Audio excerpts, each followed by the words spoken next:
13 ህጻናት በህገወጥ ዝውውር በመንቀሳቀስ ላይ እንዳሉ በትራፊክ ባለሙያ እንዲሆኑ መጠን በመስመር ላይ በጥርጣሬ ይዘዋቸዋል።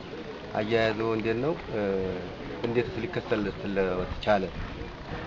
እኔ ያው መደበኛ ስራዬ ስለሆነ 11 ሰዓት ተኩል ላይ ተነስቼ ወደ ወግዲ በር ሄድኩኝ።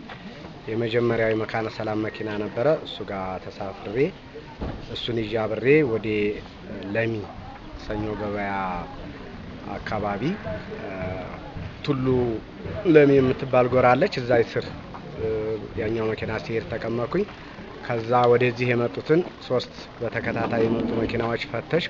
እነዛ 3 መኪናዎች ሄዱ። አራተኛ የመጣው መኪና የዴሴ መኪና ነበረ። ትርፍ ሰው ስለጫነ እሱን ቀጣሁኝና አምስተኛ እቺኛዋ መኪና መጣች።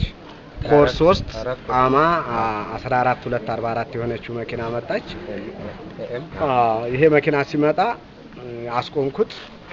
አስቁሜ የመጀመሪያ በሩን ክፍት አድርጌ ሳይ ህፃናቶች ናቸው በሙሉ ያሉት እና በዛን ጊዜ ወደ አሁኑ ነው ጥርጣሬ የተከሰተልኝ። እነዚህ ልጆች ወደ ውጭ የሚወጡ መሆናቸውን ወዳው ተከሰተልኝ። እነሱን እያየሁኝ ቀጥታ ከኋላ ሌላ መኪና መጣ።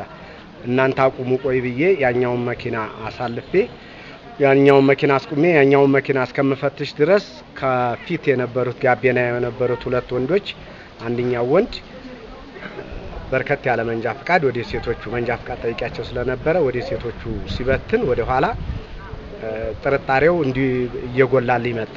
ከዛ ያኛውን መኪና አሰናበትኩኝና ወደ እነሱ ስገባ መታወቂያ ጠየኳቸው። 8 ልጆች መታወቂያ ሰጡኝ።